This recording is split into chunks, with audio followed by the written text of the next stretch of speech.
SBA put out.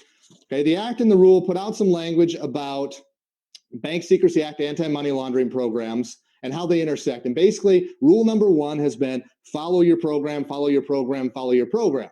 And then they use some wording that wasn't real clear to most of us that do like what I do, what Dave does, what entities like ours do in compliance. We went, wait a minute, they're using this word, but what about that word?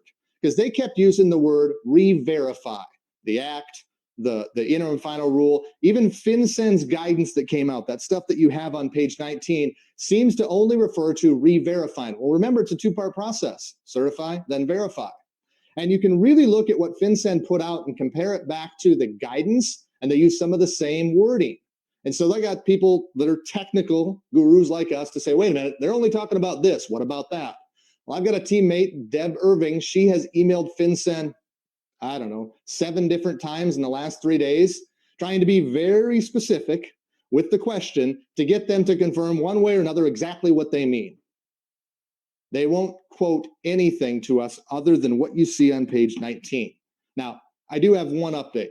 The email we got back a half hour before this program started, now they're quoting the newest piece of guidance, which created a whole nother can of worms that we're going to go into, which is the Treasury FAQ, the updated version of them that came out just yesterday, and it's FAQ number 18. If you're not familiar with it, I'm going to have Diane Dean give us a link here in just a little bit so that you have direct access to that. But that opened up another can of worms that we're going to walk through. So here's the deal. You've got some space in the bottom of page 19, and if that's not enough, find yourself a trusty yellow notebook or some other scratch piece of paper. But I'm going to give you where we stand on this right now, and it could change after the program's done. But this is where things are at.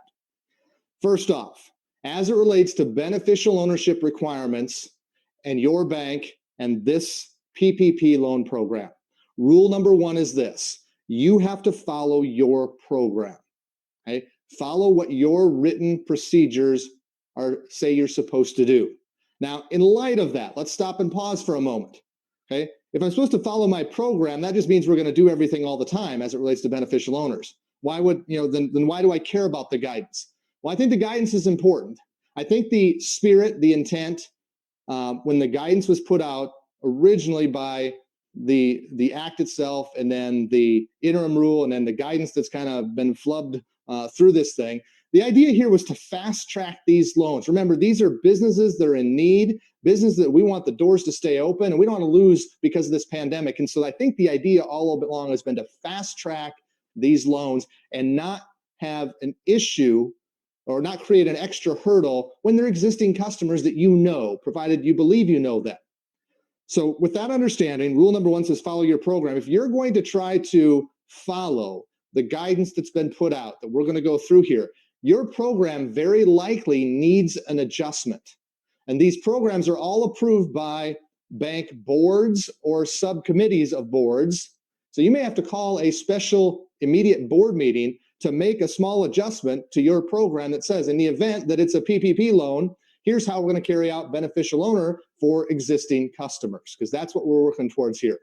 In talking to our team, the only way you're going to be able to follow this guidance is if you make an adjustment to your program, which has to be approved by a board or a committee that is created of board members in order to do this. Now, I think you can do that pretty easily. You probably have rules for how your board meetings need to run. You probably can get that done, but that's something you'll want to look at doing sooner rather than later.